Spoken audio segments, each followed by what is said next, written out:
Hello mister Raju. Hello big boss. Coat మంచిగా ఉంది sir. ఎంత పడ్డది చెప్పండి మిస్టర్ రాజు, మీ ప్రాబ్లం ఏంటి? ఆ సురేష్ గారు నా పొరికి లైటింగ్ కొడుతుండు, అది నాకు పడ్డదని ఇంట్లో అందరికీ తెలిసే. మొన్న సోమవారం అన్నాడు నా ఫేవరెట్ సిలకపచ్చ కలర్ అంటే తెల్లారు అదే కలర్ సీర కట్టుకొని వచ్చింది. అయినా ఆడు దాన్నే ఎత్తున్న పనులకి తీసుకుంటా. మిస్టర్ రాజు, ఇలాంటి మాటలు అలాంటి పనులు ఇక్కడ చేయొద్దు. ఒకవేళ చేస్తే మిడ్స్లో వాటి బయటకు నూకెత్తారు, తర్వాత నీ ఇష్టం.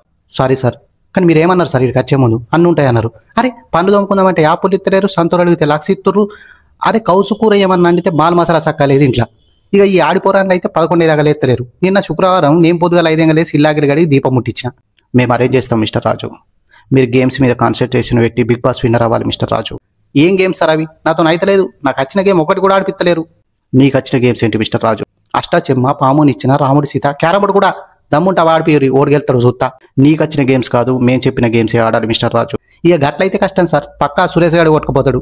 నేను బొగ్గుతోని పండు తోముకుంటా, మట్టితో ముఖం కడుక్కుంటా అని మందిని పిసోడం చేస్తున్నాడు. ఇక లాస్ట్కు నువ్వు వచ్చి హలో మిస్టర్ రాజు అని దొడ్డు గుంతల సారీ చెప్పి గిఫ్ట్ కింద స్టీల్ మీద చేతులు పెట్టి పంపిస్తావు. సారీ మిస్టర్ రాజు. కొడుకా నేను వినియాకపోవాలి నీ కథలు కూడా చెప్తా. వారం 4 కిలోల మటన్ వస్తే నువ్వు ఎంత పంపిస్తున్నావురా మాకు?